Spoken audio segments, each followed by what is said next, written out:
మీకిద్దరు బిడ్డలున్నారనుకోండి. ఒకడేమో పొద్దాక లేసినప్పటి నుంచి I love you mummy, I love you daddy అని చెప్తూ ముద్దులు పెడుతూ ఉంటాడు.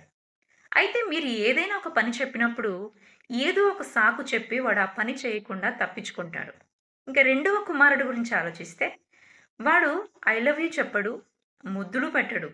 కానీ మీరు చెప్పే ప్రతి మాటకు వాడు లోబడి, మీరు చెప్పే ప్రతి పని విధేయుడై చేస్తున్నట్లయితే ఈ ఇద్దరిలో మీకు మిమ్మల్ని ఎవరు ప్రేమించినట్టు? రెండవ వాడే ప్రేమించినట్టు.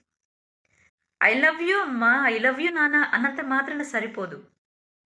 మీకు ఎప్పుడు సంతోషాన్ని కలిగిస్తదంటే, ఆ పిల్లవాడు మీ మాటకు లోబడి, మీరు చెప్పే ప్రతి పని చేస్తాడు కదా! అప్పుడు వాడిని బట్టి మీకు సంతోషం కలుగుతది.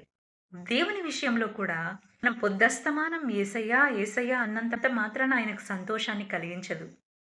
ఎప్పుడైతే ఆయన యొక్క వాక్యానికి విధేయులమై, ఆయన చిత్త ప్రకారంగా మనం నడుచుకుంటామో, అప్పుడే ఆయన మనల్ని బట్టి సంతోషించేవాడుగా ఉన్నాడు. అందుకే దేవుని వాక్యంలో ఇలా ఉంటది. ప్రభువా, ప్రభువా అని పిలిచేవాడు పరలోక రాజ్యానికి చేరడు కానీ, తండ్రి యొక్క చిత్తాన్ని నెరవేర్చువాడు మాత్రమే పరలోక రాజ్యానికి వారసుడవుతాడు.